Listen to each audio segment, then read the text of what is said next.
You feeling stuck lately? Like life's passing you by? Get to know M.A.Y.A. Acronym, My Ambition, Your Ambition. Reconnect with your dreams, your goals, your ambitions. Find your motivation and start to live the life you desire. Explore the M.A.Y.A, My Ambition, Your Ambition podcast at MAYAAkai.com.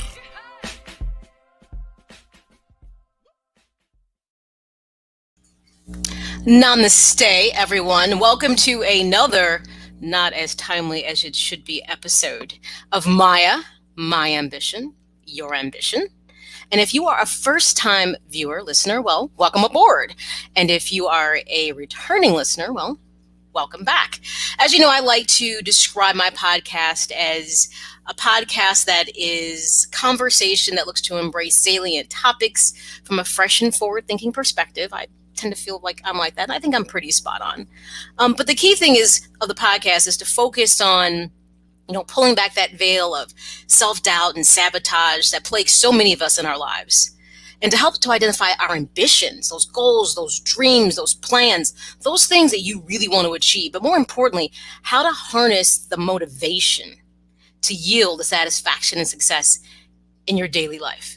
And I like to focus on daily living because it's the little things, I always say, that make a huge difference in our lives. So many people focus on the big things, getting to the top of the mountain, but you can never forget about the path and, the road that you travel to get to the top. All those steps along the way mean so much in the journey. And I want people to kind of step back and say, pay attention to the journey, not just the destination, so to speak. So just in case, this is episode 9. If you've missed any of the previous episodes, 1 through 8, you can always go to MAYAAkai.com and you can catch all the episodes there, as well as if you happen to have, let's say, a podcast platform of preference, say like iTunes, Google, or even iHeartRadio, you can find me there as well. M.A.Y.A, My Ambition, Your Ambition, and voila, you can listen to all the podcasts there as well. Of course, I'm going to push you towards MAYAAkai.com, especially with episodes starting, I think, around 6. Could be 5. There's podcast resources. So for some of the podcasts, I shared some additional information of how I began to build the podcast. So if you go to MAYAAkai.com, you can go to the podcast resource section and voila, there's some additional things that can help you along this journey. Because this is not therapy, this is personal growth. But I do like to share my background and experience. Of course, I've been in mental health for 15 years. I have a master in clinical counseling. So I'm a crisis intervention specialist. So though some people know me from sports, which I am timing out on right now and not watching, I have a whole other life outside of that. So I really wanted to begin to share with people, especially in a time of challenge and change. People really kind of needed, I thought, some direction. If I had any insight I could share, I wanted to. So with that being said, I always tell people, get comfortable. Find that place, especially it's later at night, so you might be able to do this. Find that place that's quiet, that maybe you won't be disturbed for the next 45 minutes or so. Your couch, your favorite chair, maybe you're sitting in your bed listening to this. Either way, and you might be on the patio. It's summer. It's beautiful outside. So, you might be outside listening to this.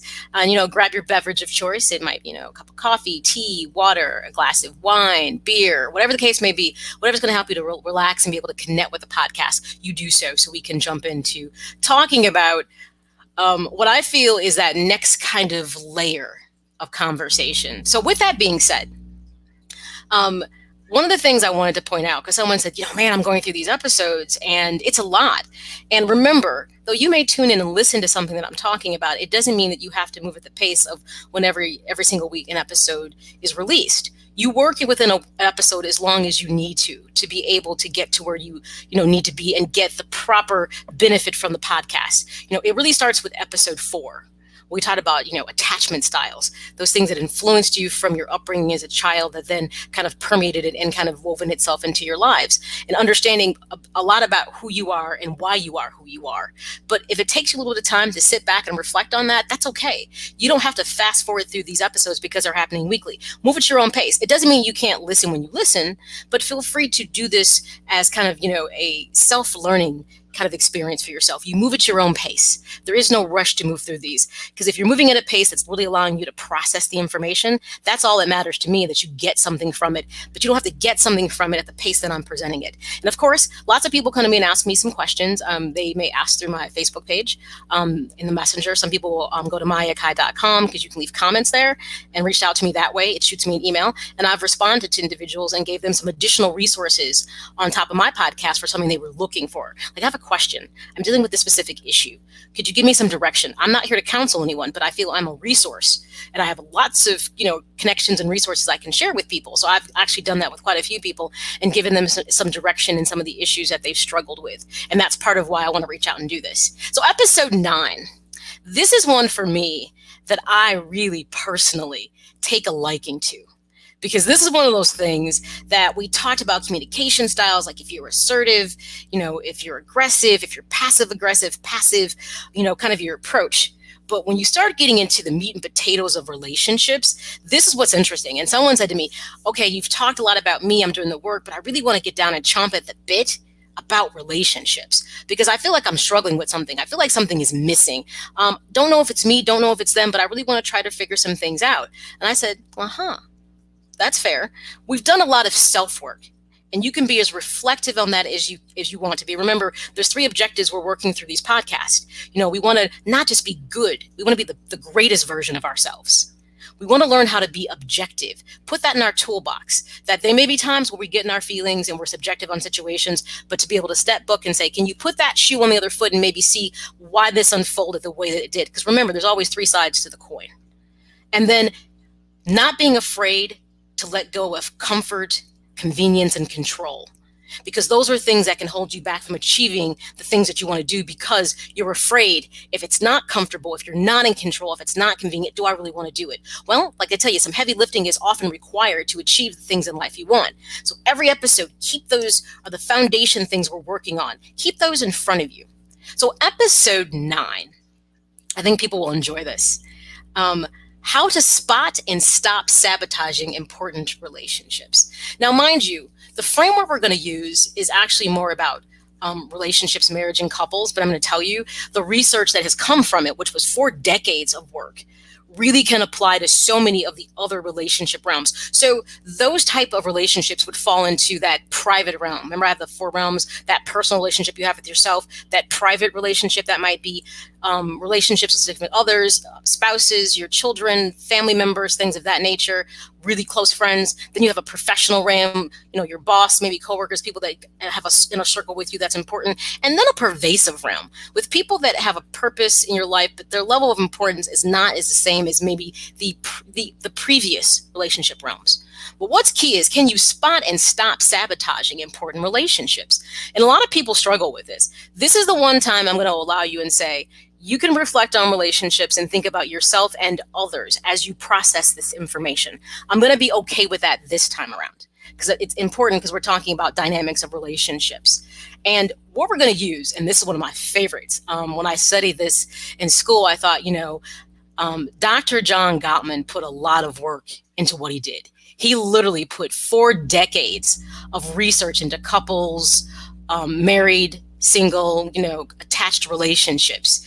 And he's an American psychologist and researcher, and he did extensive work on divorce predictions and marital stability. And to me, that has a lot to be said, because all the things that he discovered to me is something that you should be looking at perhaps before you even get to the idea of being married to someone. Important relationships in your life that maybe aren't even necessarily romantic related. These are all little things that he discovered that I think can play a role in so many of the other relationship realms that you have in your life. And what he did after his 4 decades of research, I mean, legitimately, he did a lot of heavy lifting in this. And there's actually called the Gottman method that a lot of therapists and clinicians use when they work in families and couples. They use his methods to work with individuals that are struggling or having some issues in their marriage. It's called the Gottman method. So you study it, you learn it, you got to get certified in it. And then if you happen to be within that counseling sphere, we work with a lot of couples, whether married or unmarried, a lot of people use the Gottman method. And I have to say, it's very practical. And it's something that you can grasp, you can use, and it's not overthinking or overshooting anything. So what Dr. Gottman came up with is he called it the 4 horsemen of relationship sabotage. And of course, the four horsemen, it's related to depiction of the end of times, and the book of Revelation, obviously the New Testament. It's the same concept where the four horsemen describe conquest, war, hunger, and death. And respectfully, in the Gottman method, they describe communication styles that can be predictive of an in relationship of, think about this, of sometimes relations start with conquest. Then they become very conflicted. They can become battles. And then often people become emotionally starved. And eventually, when those three things play out, those relationships can end in death, which in turn could be a termination of that relationship and or divorce, whatever the case may be if you're married to someone. So this is kind of where the premise of the four horsemen of relationship sabotage comes from. Very interesting. Remember, I'm going to say all this, and I want you to go to myakai.com. At the end of the show, I'm going to post in the podcast resource section for episode 9, some resources you can really dig deep into reading this, specifically from the Gottman Institute. You're going to find this very eye-opening. So this is why it's called the Four Horsemen. As you can kind of see, I likened it to the thing.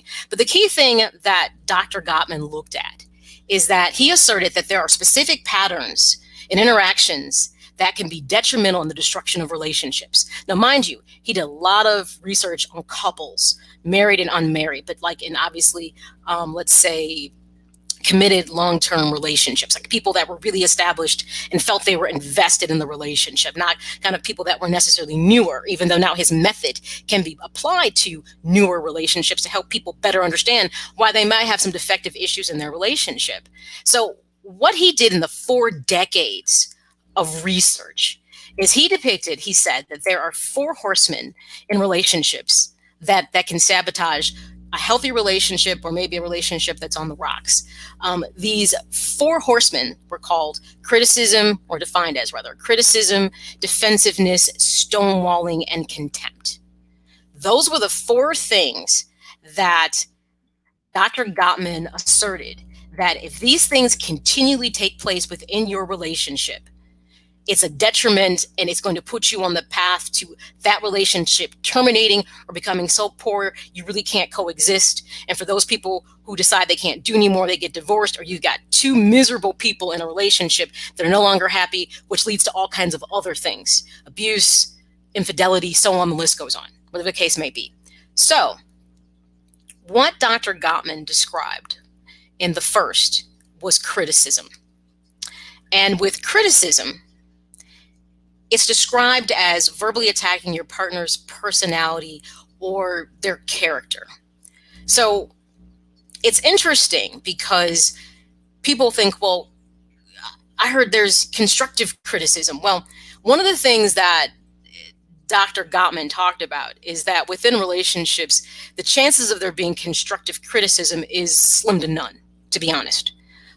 Most people having the art and the tact of being constructive with their criticism in relationships, because most of us struggle with proper communication skills in the first place to even express what we're not happy about or what we'd like to see change. So if you struggle with those 2 things, chances of you being constructive are slim to none. So hence, criticism should be taken out of the scope of relationship altogether.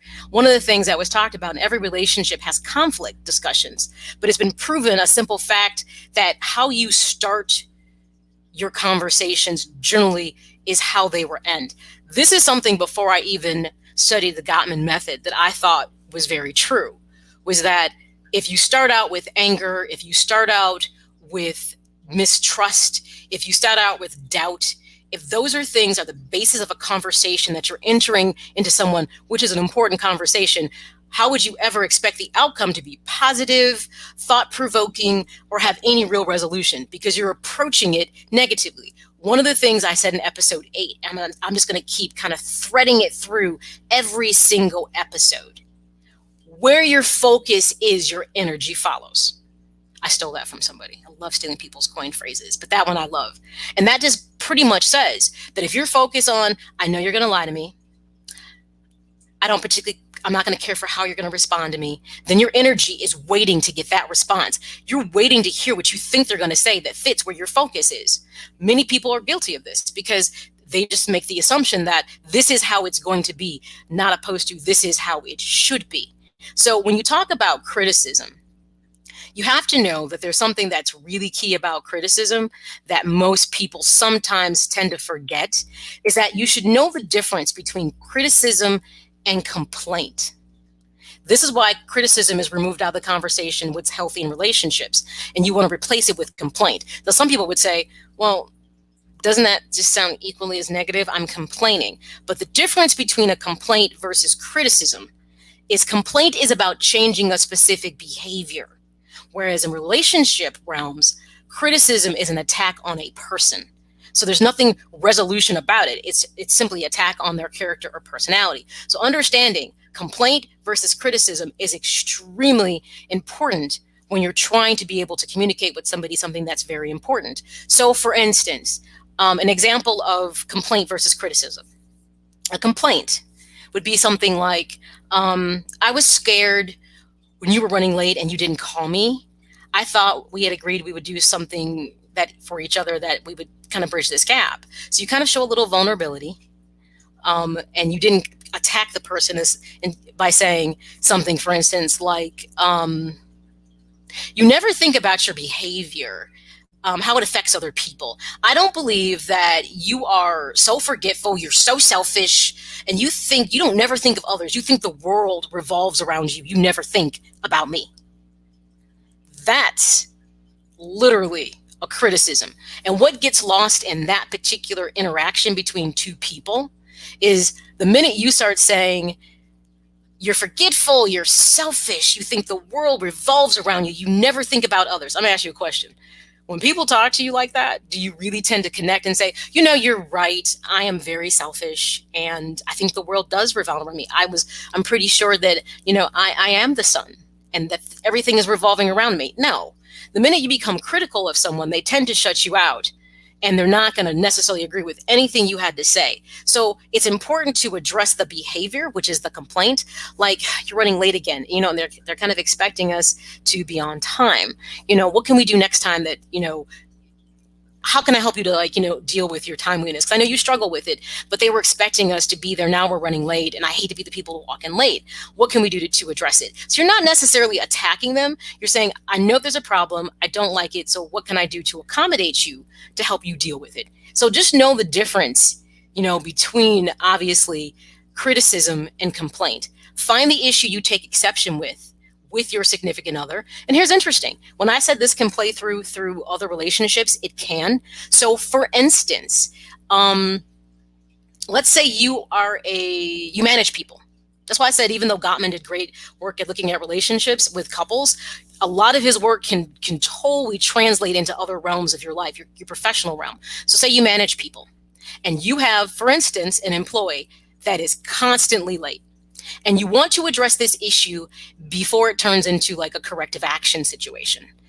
So you could be the boss that, just shoots straight from the hip and could be like, hey, Maya, this is the third time this week that you've been late.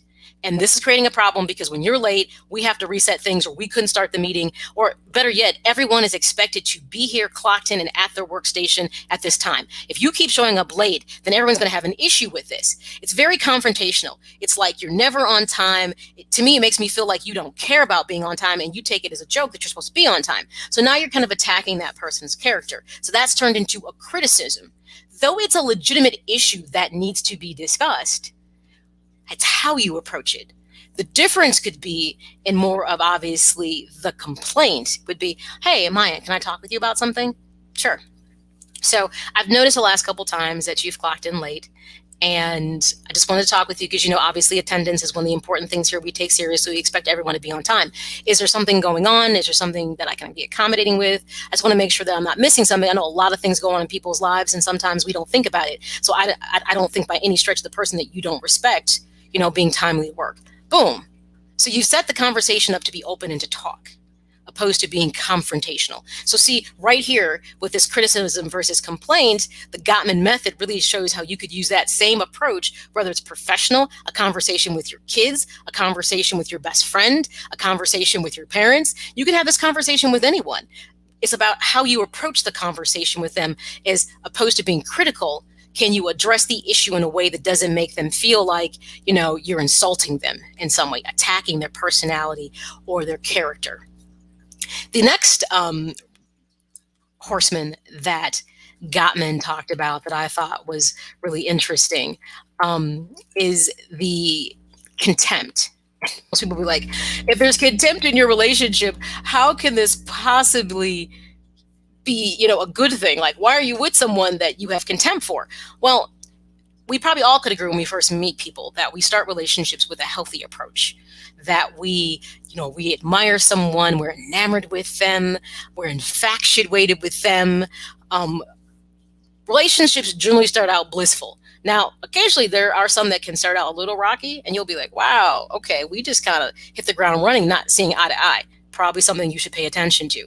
Personality matches up, seriously. But with that being said, contempt, as it begins to grow within relationships, is that communication state where others are treated, or you would treat, or you could feel you're being treated with disrespect, that someone is mocking you, or you may mocking them with sarcasm. You may really ridicule them, call them names and mimic them. Your body language usually is eye rolling, just disgust, contempt. So you could be like, I really don't like. Now, mind you, is there a difference between me saying, I really don't particularly like when this happens? There is a look in my face that's softer, that's not as aggressive, and doesn't show disdain or disgust, where I can say, when you do this, it really turns me off. That right there sends a whole different message, and it's going to engage the person in an entirely different way with you, because body language is a huge part, obviously, of communication, as we've learned in different communication styles with passive aggressive, and assertive. The key thing about contempt is that it makes other people often feel despised or worthless. And as that begins to build with people, then your relationship begins to suffer. Put the shoe on their foot. If it's you, have you ever felt the way a person addresses you seems so disrespectful, and that you often feel at times that literally they don't particularly care for you, though you're in a relationship with them? You may hear someone say kind of verbiage like, you're tired. Say a situation happens. You're tired. Cry me a river. I do this, I do that. I'm doing all this stuff, and you come home and you think all of a sudden things should be accommodating to you. Really? I can't believe you feel that way. It shows a contempt for the fact that person may be having something going on, but the way that you're addressing them, assuming that you are this way, you may not be a person this way, but you may have a strong communication skill, and this could be you. So with that being said, contempt is something that really doesn't necessarily start in the beginning, as much as maybe criticism starts to creep up first. And then here comes contempt. The next of the horsemen that Dr. Gottman put into his method and said can be very sabotaging, and if they're not corrected, could end a relationship, or a relationship that when people are married could end in divorce, would be defensiveness. So defensiveness is that communication style, which usually is a response to criticism. So this particular horseman or communication style, as I said, is nearly almost omnipresent when relationships are on the rocks. Like I said, these are progressive horsemen. Even in the four horsemen of the apocalypse, they kind of ride in separately, but when they get together, it's the end, it's over, it's done. Same concept with Gottman's four horsemen. So defensiveness, pretty much, when this one shows up in a relationship, things are not in a good place. And often people feel unjustly accused. They fish for excuses. And often this is time when people play the victim in many of these situations when they get to, this defensive mode. So a question could be like, say, for instance, you were asked to do something. So say, I would say, hey, did you call so-and-so and let them know that we weren't coming tonight? I promised them in the morning I'd let them know, because let's say I gave you that task. And let's say you forgot to do it, whatever the case may be.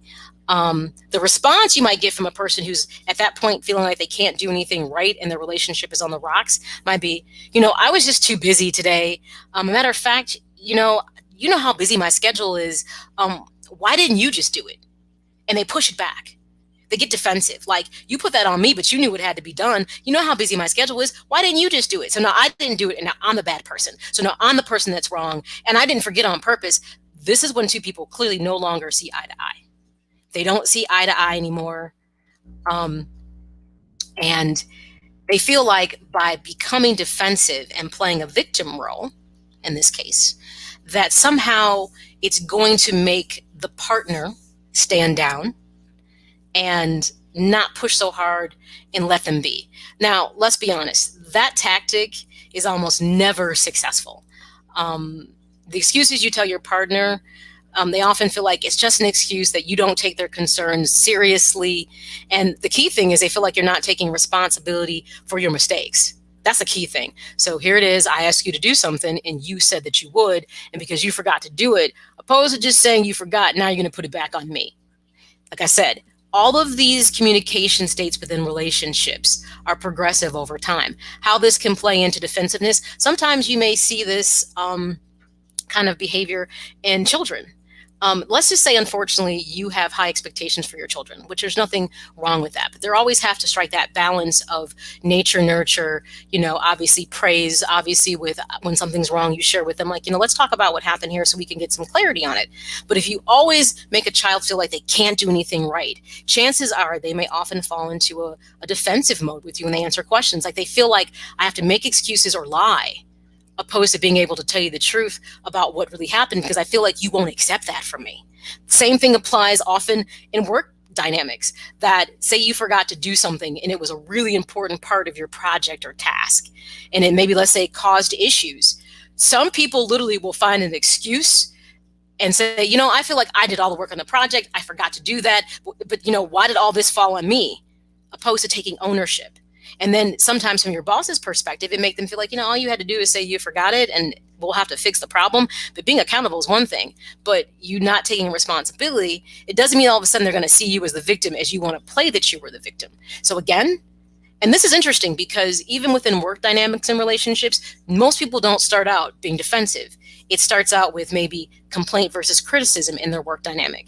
And then it may roll into contempt. And then it gets to defensiveness and you start to bump heads with maybe a coworker or a boss. Or on the flip side, maybe you're the person in that management role and you're seeing these things unfold and you're seeing this behavior.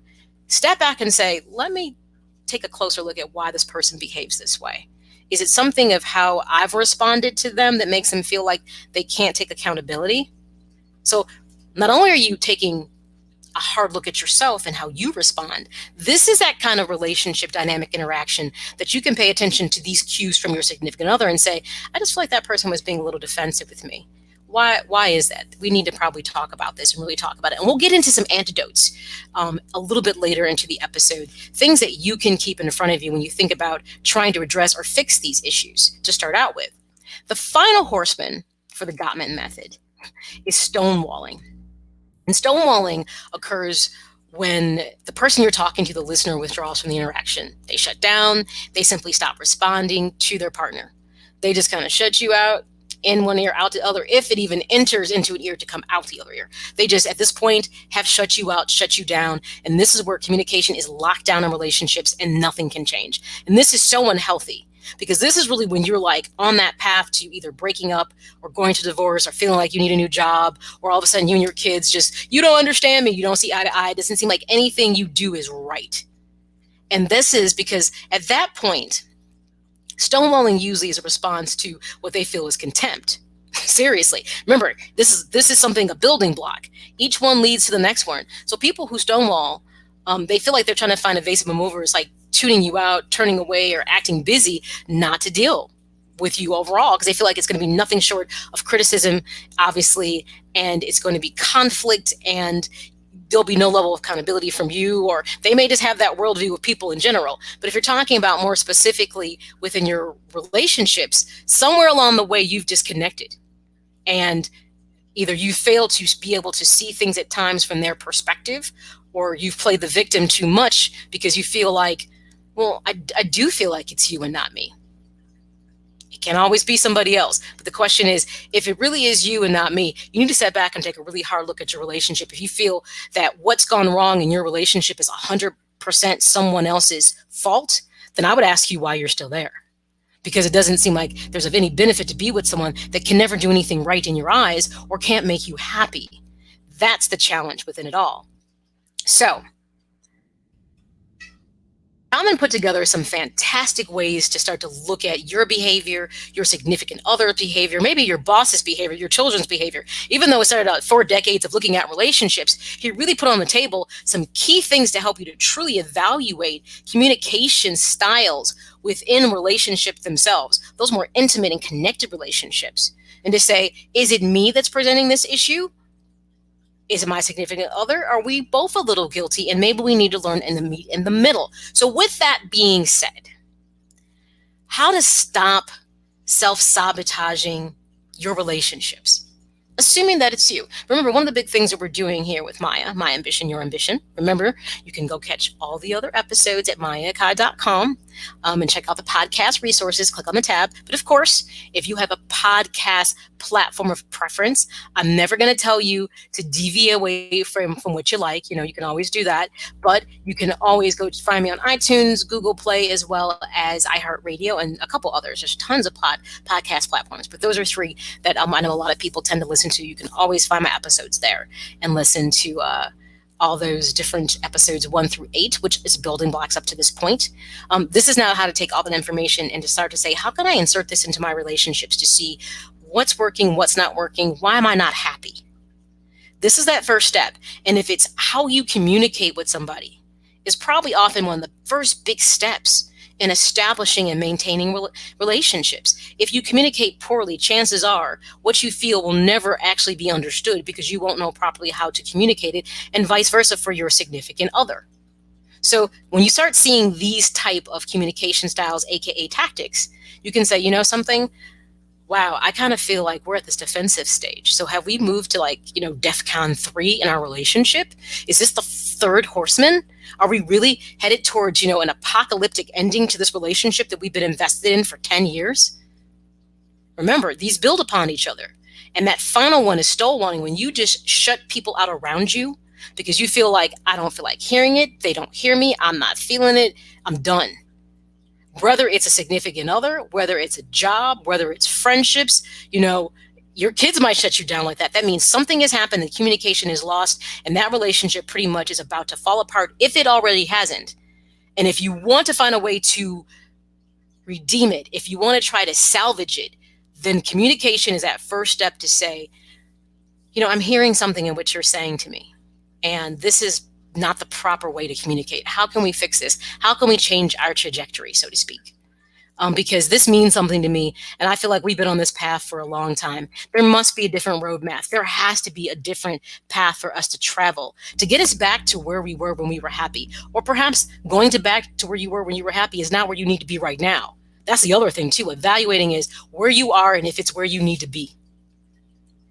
And then you can proceed to figure out what's best. Sometimes you got to step apart and say, let me think about me, you think about you, and let's come back together and figure out how we think we got to this point, honestly, from each other's perspectives. And maybe some of this will align and there is something we can fix, or maybe we'll decide that this isn't something that is fixable. So how can you stop self-sabotaging your relationships? Well, a key thing, let's keep it simple.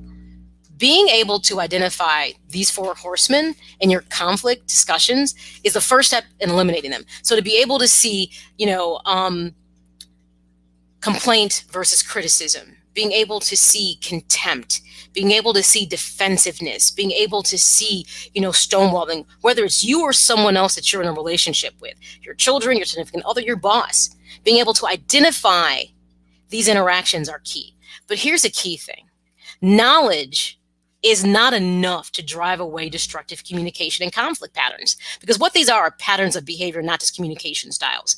You must replace them with healthy and productive ones. So like they say, knowledge is just identifying and saying, yes, this is the case, is just the first step in the process.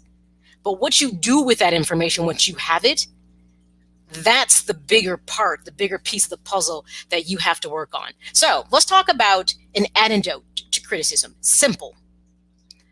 Focus on forming complaints of specific behaviors, but don't criticize or attack the person's personality or character. The antidote for criticism is to complain without blame. That's pretty straightforward. Complain without blame. Remember, as your focus goes, your energy follows. So if you start out with wanting to be negative, name calling, being, just absolutely refusing to be meet me somewhere in the middle and accept that a mistake has been made, then chances of you resolving it isn't going to work, because if you start out talking negative, it's not what you say, it's how you say it. We've all heard that in our entire lives. So if you start out talking negative and attacking my character, chances of me really hearing what you're saying is going to be lost in translation. And if this has been going on for long periods of time, chancing me of having a shift or adjusting, I'm going to, on the opposite side, as the recipient of the conversation, I pretty much have already shut you down. I'm probably already at the stonewalling stage. So hence, I'm not going to hear what you have to say. But if you tell me a specific behavior that bothers you, remember, it's how you structure the conversation. Hey, can I talk to you about something? Now, we've got this wedding coming up and I'm supposed to be helping so-and-so. We got to be there on time. You run late a lot. I know you don't mean to, stuff happens, but we got to be on time. She needs me there at 3. So either I can just go and meet you there, even though I wanted to ride with you, so I would not have to worry about driving. But if it's easier for me to do this, then let's do this and you can just meet me there at this time. Or worst case scenario, you can drop me off. Or worst case scenario, we go 2 hours early. Come up with solutions, but address the behavior, and then maybe some possible solutions are the best way to approach things. So remember, knowledge is not enough when you're trying to legitimately stop destructive communication and conflict patterns. You acknowledge it, but now you got to have an antidote with how to fix it. That's the key thing. Okay, so criticism.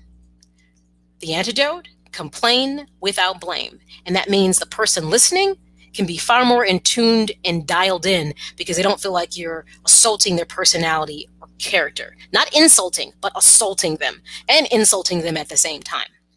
All right, so the second horseman, contempt. What can be the antidote for contempt?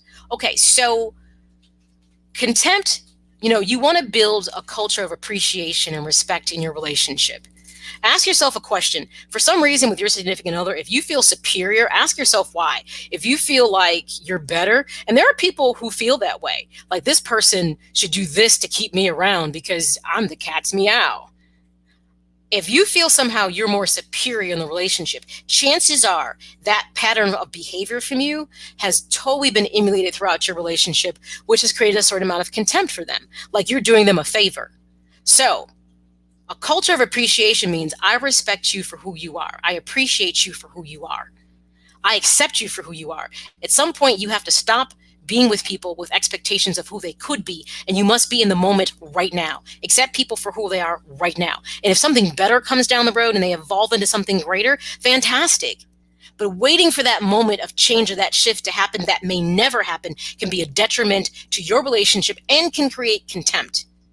So you have to learn to appreciate people for who they are in the moment, and that will help your relationship to grow.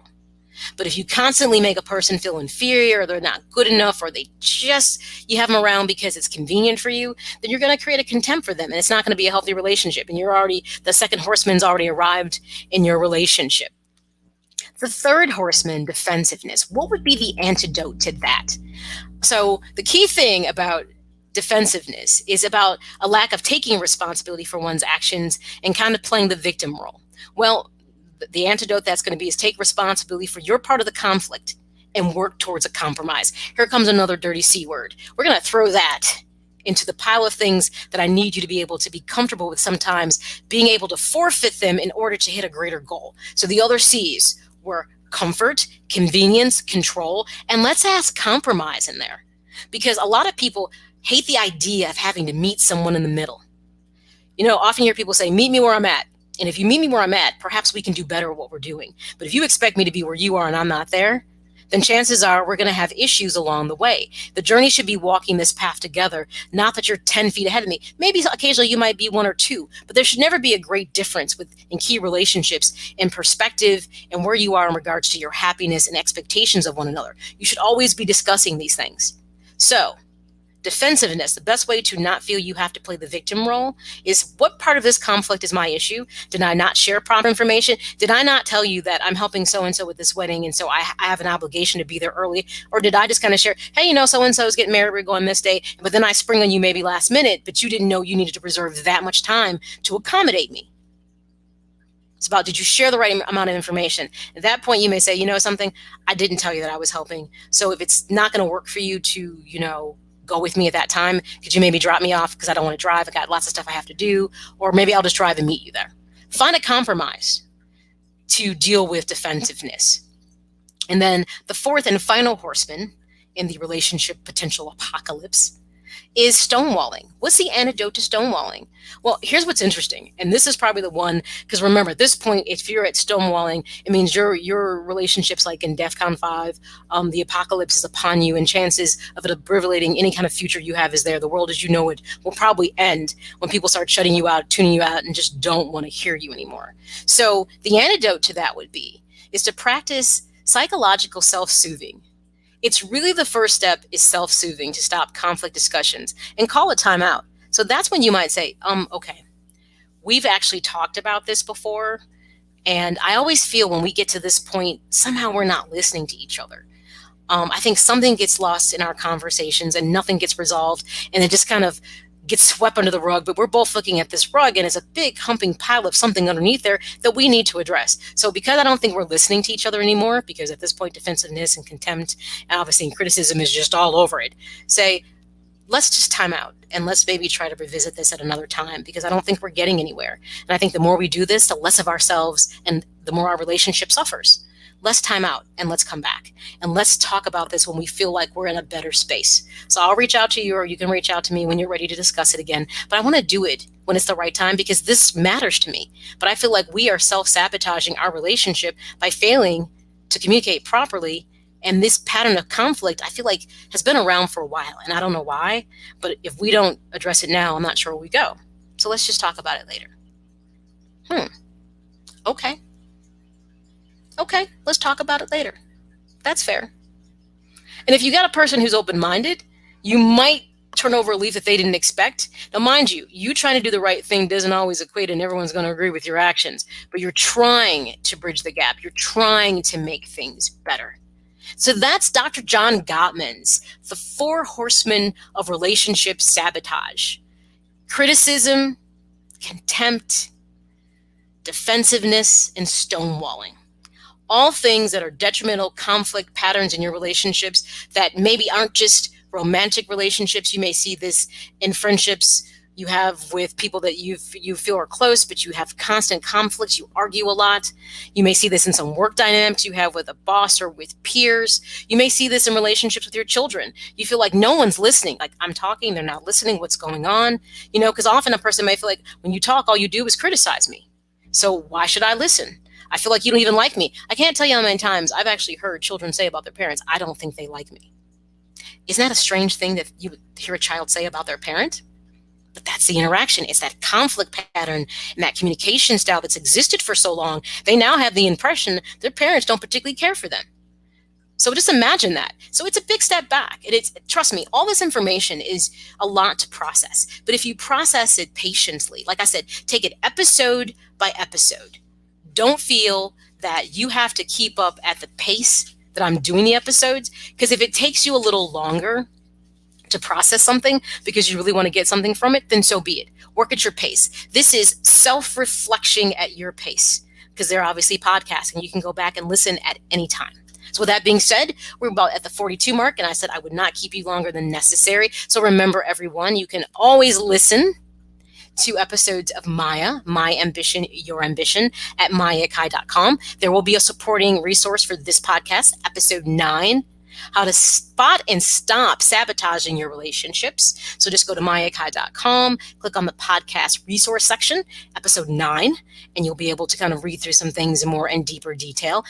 If for some reason that you have a podcast platform of your choice, it may be iTunes. You can subscribe to follow me, of course. It may be Google, or it could be iHeartRadio. I'm there as well, and some others. Just go and search for M.A.Y.A, My Ambition, Your Ambition, and you can subscribe and follow my podcast there as well. Remember, you should always get social with me too. You can find me on Twitter and Instagram at Maya_Akai, and of course on Facebook, Maya Akai Presents, as well as these episodes will go live. Eventually, I will get it right with my timing. I had another kind of take me off my square thing that happened yesterday. Something about my past Thursdays or Wednesdays have been quite challenging.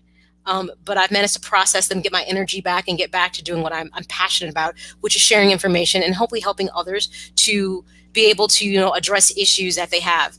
Like I said, the whole purpose of this podcast is to help you to identify your ambitions, learning to harness that motivation to help you acquire the success and satisfaction you seek in your everyday life. Remember, there's 3 things we're striving for as we're looking to get to that better version of yourself. Don't settle for good. Good is the enemy of great. Learn that objectivity is one of the most important tools you can put into your self-reflection toolbox. And of course, learning to be able to forfeit comfort, control, convenience, and even compromise is something you got to add into there, are such key things when you're talking about trying to get to the better version of yourself. With that saying, everyone, thank you for tuning in to episode 9. Hopefully you enjoyed. I feel like I'm getting more and more listeners, so thank you for listening and also sharing. Keep giving me your feedback. Like I said, if you have any questions, you can always send me a message on Facebook, of course, on my.com. You can put comments or you can send emails, and I will definitely address those. There will be a reflection that will be coming up that will be episode 8 and 9 combined together, because I have gotten some questions, so I'm looking to kind of group a couple episodes together. So until next time, everyone, remember, your present becomes your past, which makes your future no more. So live every day to the fullest, as if it matters. It's a unique experience for you. All right, everybody, until next time, enjoy your weekend. Get inspired, get motivated with M.A.Y.A and the M.A.Y.A, My Ambition, Your Ambition podcast. Something that I take pride in is trying to be forward thinking, thinking outside the box, challenging myself. And as I challenge myself, hopefully I challenge you. Find M.A.Y.A on Twitter and Instagram at M.A.Y.A_Akai. On Facebook at M.A.Y.A Akai Presents. We're going to talk health, wealth, fitness, mental health, financial, lots of different things that can empower you as you seek out the ambition that you're pursuing. Or get everything M.A.Y.A at M.A.Y.A Akai.com.